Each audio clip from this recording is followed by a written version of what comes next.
Hola a todos, muchos me conocen, otros no. Yo soy Eulogio, soy el que publiqué el trabajo y he estado un poco detrás de la recuperación del topónimo de la Cera. Bueno, el trabajo lo publiqué yo, me ocurrió yo, pero me ha ayudado muchísima gente. Entonces, lo primero es agradecer a todas esas personas. No voy a nombrarlas todas porque si no, si me falta alguno, me mata.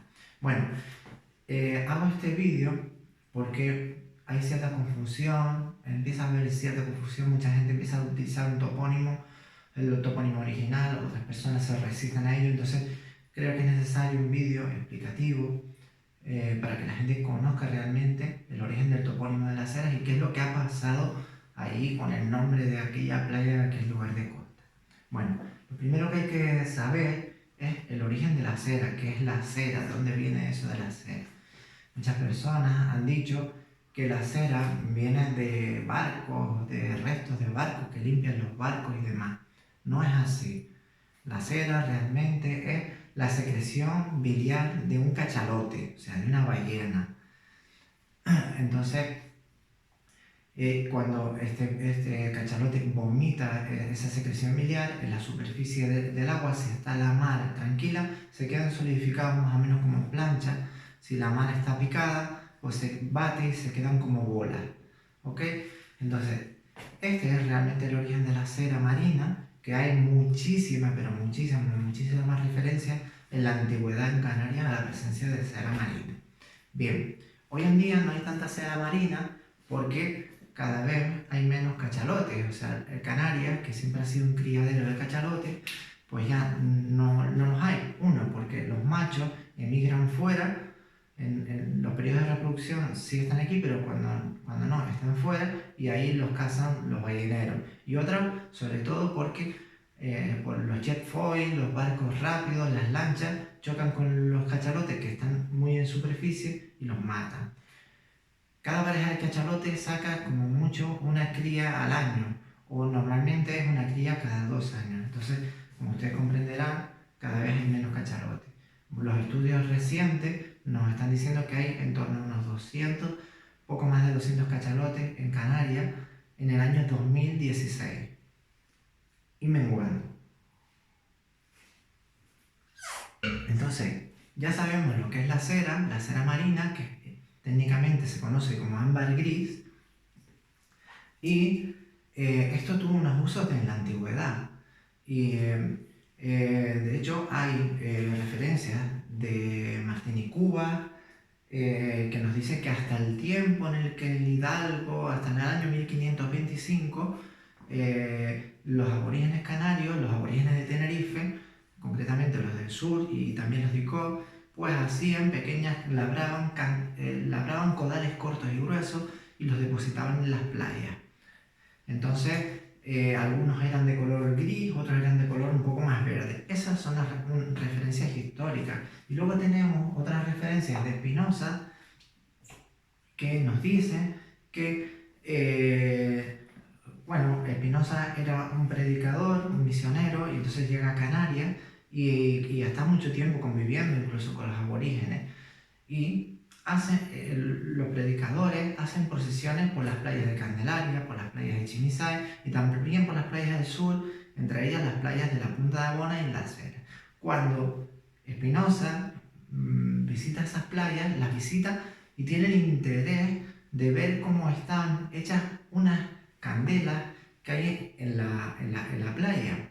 Y él las describe como unas candelas que no son muy blancas, más el pábilo no deja de entrever que sea, porque ni es algodón ni es estopa. Entonces es evidente que esas candelas no eran puestas allí por los frailes y los predicadores, sino que eran los naturales los que dejaban esas candelas, esos pequeños restos de cera y de candela en sus rituales y en sus oraciones. Bien. También en la etnografía vemos que el uso de esas candelas hasta prácticamente los años 70, de 1970, pues los pescadores del sureste de Tenerife y los no pescadores bajaban a la costa a recoger esas bolas de cera, las almacenaban y con esas las derretían y hacían candela. O las derretían y hacían pequeñas pelotitas y con eso hacían unas velitas. Eso pueden preguntar a la gente mayor, todavía hay muchísima gente que da esa referencia. Ok, bien. Si nos vamos aquí, vemos que yo tracé una línea del tiempo. Una línea del tiempo que realmente está a escala casi lo más perfecta que pude. Entonces vemos estos 1500, 1600, años 1700, 1800, 1900, año 2000, 2010 y 2020. Bien, está hecha a escala. Y aquí estoy colocando las diferentes referencias al puerto de la Cera o a la playa de la Cera. Y entonces ya nos hacemos una idea y vemos que la primera referencia es en el año 1552. La referencia esta de 1552, igual que la referencia de 1620, son referencias al comercio de la brea. Y son referencias de dos notarías, de dos escribanías diferentes, una del Realejo y otra de la Orotava, o de la Laguna, no recuerdo bien, pero que sitúa al puerto de la Cera en la comarca de Abona, en el sitio de Agacha. Luego estamos seguros de que esa referencia es del puerto de la Cera, o sea, del embarcadero viejo de la playa del Pozo, para ser concreto. Muy bien, esas son estas referencias, una de 1552, otra de 1620. Vemos que esta es muy antigua. Bien, luego de esto tenemos una referencia de 1594 que es de Espinosa. Espinosa publica en el año 1594 Historia de Nuestra Señora de la Candelaria, y es la primera obra, por así decirlo, de Tenerife. ¿Qué pasa? Espinosa estuvo aquí mucho tiempo, 10, 15 años conviviendo con los guanches, y publica esta obra mucho tiempo después. Y la referencia que nos da es, fíjense, nos habla de la playa del puerto de la Cera y nos dice que, porque en esta playa, voy a decirlo lo más estrictamente posible a la referencia, que porque esta playa recibe muchas bolas de cera es que aquel lugar se llama Puerto de la Cera. Bueno, evidentemente la referencia no es del todo cierta, porque cualquier pescador, cualquiera que haya recogido cera, o vemos la basura que aparece, además es científicamente reproducible, que aparece muchísima más cantidad de basura y de restos de cera en la playa de la Punta de Abona que en la playa de la Cera. Entonces, por ese motivo es evidente que no por esto la playa de la Cera o el puerto de la Cera se llamaba Puerto de la Cera. No es que no apareciera cera, sino si es por la cantidad de cera, si el motivo por el que aquello es Puerto de la Cera es porque aparece mucha cantidad de cera, debería ser la Punta de Abona, ¿ok? Y no el Puerto de la Cera. Luego, en mi opinión, no es el motivo. Yo creo que los motivos son más bien relacionados con restos de cera de rituales. Bien, nos vamos.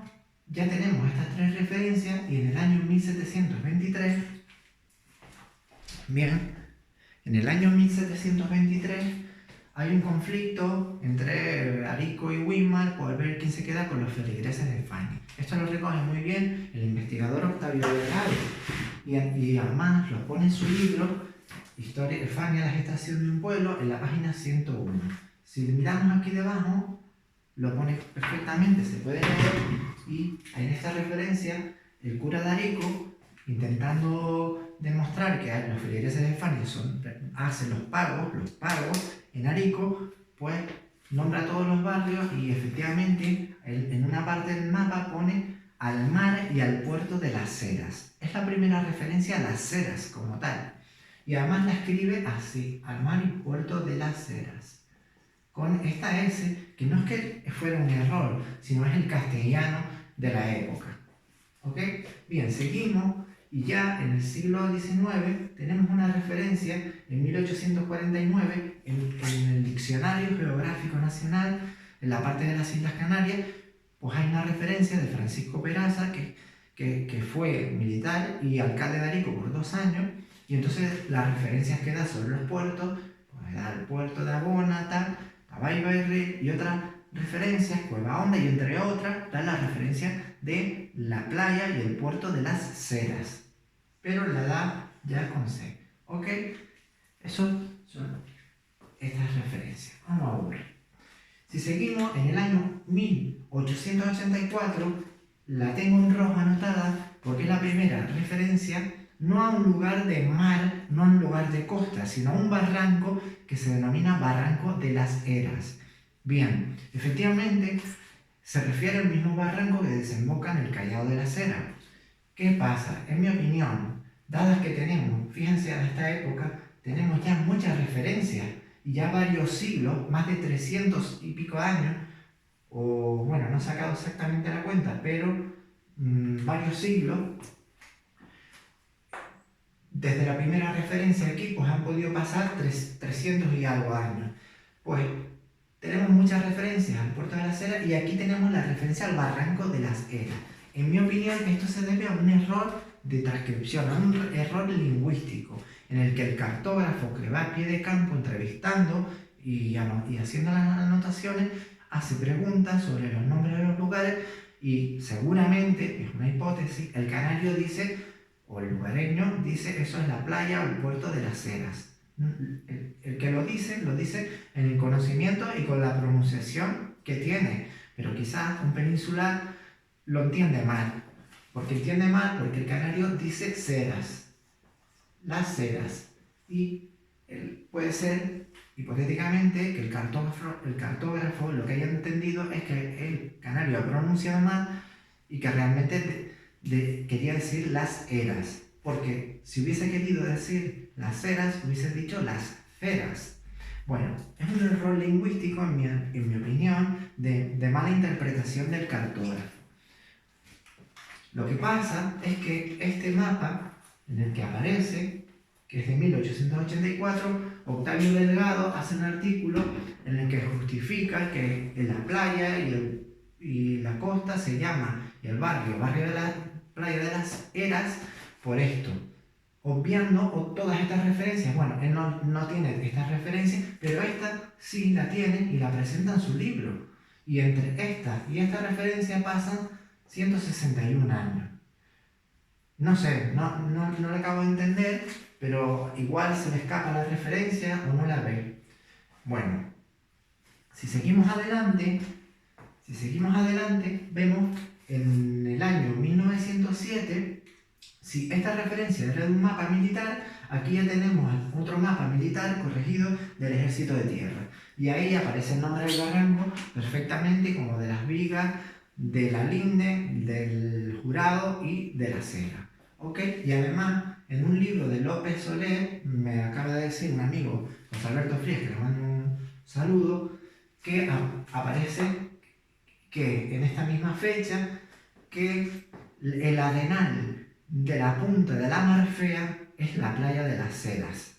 Muy bien, esa referencia, que también en este mapa aparece la punta de la Marfea, lo estamos hablando y está situando perfectamente a la playa de las Heras. Estamos en 1907.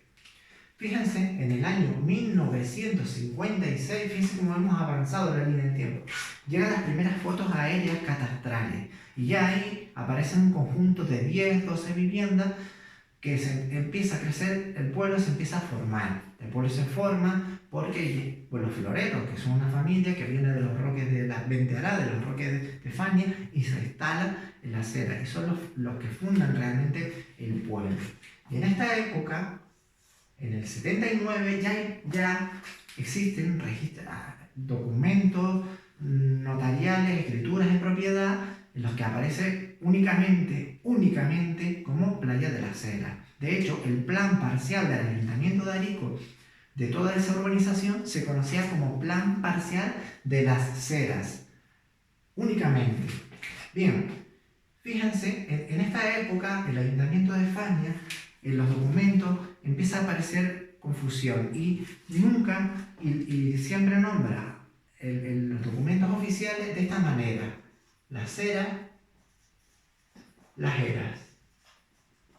En los documentos verán que como hay confusión y no quieren equivocarse, siempre ponen estas referencias, pero siempre aparece las Heras en este momento. Además, la tradición oral en aquel momento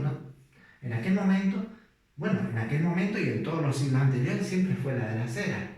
Ok, llegamos al año 1987 y lo tengo marcado en rojo porque es aquí cuando cambia el cartel de la autopista. La autopista del sur pasa de un carril por sentido, uno al sur, otro al norte, a 2 carriles al sur, 2 carriles al norte. Cuando cambian eso, cambian la señal que ponía desvío de Las Heras y colocan una grande que pone Playa de Las Heras. A partir de ese momento del año 87, es que se conoce y hasta el día de hoy el lugar como Playa de Las Heras. Fíjense en la línea del tiempo, fíjense el trozo tan pequeño que históricamente se ha utilizado, ¿ok? Y además yo creo que está más o menos bien demostrado que el topónimo original no es este. No obstante, en el año 92, todavía el Ejército de Tierra, en sus mapas militares, sale como Playa de las Heras. Se lo voy a mostrar.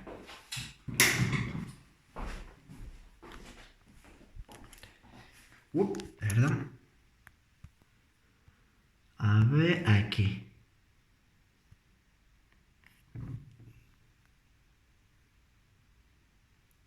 Muy bien. Esto es en el año 1992. Vemos que todavía hay documentos oficiales en los que aparece el nombre de Las Heras. Quiero decir que a partir del 87 todavía de alguna manera se sigue usando en algunos documentos la Playa de Las Heras.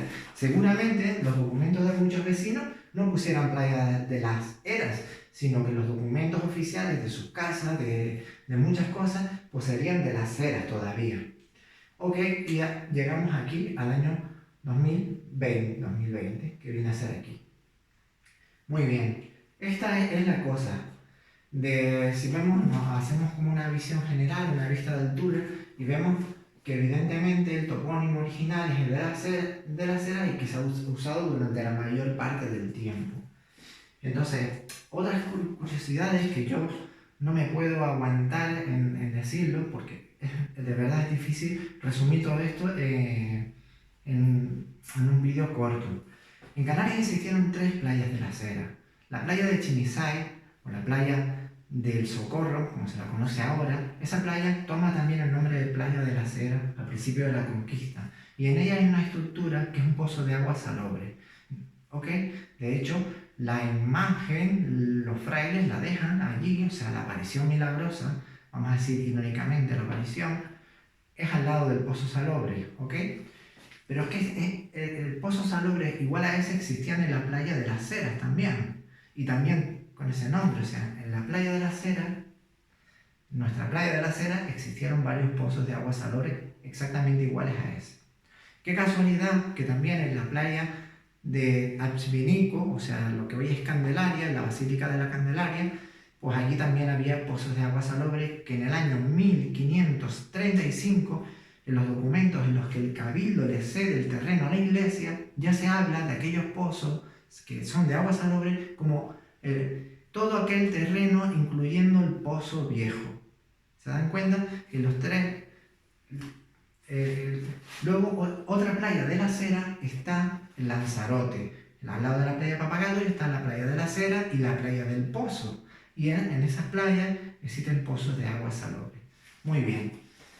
Yo no me puedo callar porque históricamente la tradición, por lo menos en el sureste de Tenerife, ha sido que los pozos sirven para... La gente se lava con ellos y también para hacer purgados intestinales. La gente al tomar pues se purga o vomita. De alguna manera tiene algún efecto, vamos a decir, medicinal, ¿ok? Pero es que si nos vamos a otras islas, vemos que en Gran Canaria pasa algo parecido. O sea, en el lugar de la aparición, vamos a decir, milagrosa de la Virgen del Pino, pues exactamente al lado de ese grandísimo pino, que el tronco era abrazado por 5 o 6 hombres, había también un pozo al lado de un manantial y allí acudían los naturales, los aborígenes de Gran Canaria a lavarse. Y eso son referencias históricas, yo no me estoy inventando, y a beber ese agua de forma medicinal. Bueno, esto pasa también en Fuerteventura, con otros pozos salobres que había en Betancuria, y parece que en Canarias, de alguna manera, pues existe como la tradición, ¿no?, del árbol del Garoé, del agua del árbol del Garoé en el Hierro, que también era sagrado y demás. Sé que esto no es demostrable ni esto se tiene que investigar, evidentemente no con una tesis doctoral ni dos, no como lo hago yo, sino bien hecho, pero da la sensación que esos lugares asociados al agua son sincretizados porque aparece la Virgen de la Peña en Lanzarote, en Fuerteventura, en aquel lugar, aparece la Virgen de Candelaria, aparece la Virgen del Pino, e incluso aunque mucha gente no lo sepa, en el sureste de Tenerife también aparece una Virgen, y apareció una Virgen en Navona, que antes de denominarse Virgen del Tajo se denominó Virgen de la Cera. ¿Ok? Esa Virgen, la Virgen del Tajo, toma el nombre del Tajo con posterioridad, cuando la Virgen es trasladada al barranco del Tajo, pero primeramente aparece en un lugar de costa indeterminado y tiene el nombre de Virgen de la Cera. Ya sabemos también que en el barranco del Tajo, en el lugar que la colocaron, pues había un manantial de agua que todavía es visitable. Bueno, me voy a salir ya de este tema, me voy a ir estrictamente a lo que es cierto y comprobable y que prácticamente no admite duda. Y entonces, ¿qué es lo que no admite duda? Pues que efectivamente el topónimo original es el de la Cera. Entonces, cuando la gente me habla o me dice que yo me estoy inventando las cosas, que esto son referencias a más documentos y es comprobable. La gente que defiende el topónimo de la Cera lo que está pretendiendo es esto.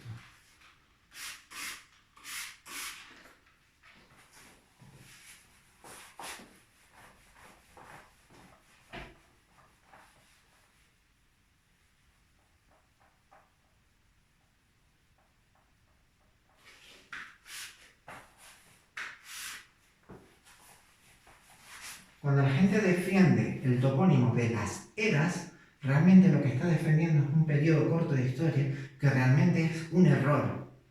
Entonces, a mí por ahí no me van a encontrar ni me van a convencer nunca. Ni siquiera yo soy partidario de binomio de las eras, las eras. No, el lugar tiene un nombre desde hace muchísimos siglos. Y un nombre que relata la historia del pasado. Yo me llamo Eulogio porque mi abuelo se llamaba Eulogio y porque mi padre y mi madre decidieron ponerme ese nombre. Pero un topónimo realmente es algo importante y nos transmite un conocimiento del pasado y tiene que ser respetado. Entonces, tenemos que tener conciencia de que defender los topónimos es defender también nuestra propia historia y nuestra identidad. Pues nada, chicos, gente, espero que en la medida de lo posible se me han escapado seguro muchísimas cosas y es un súper resumen. Mucha gente no estará de acuerdo, lo respeto. Gracias.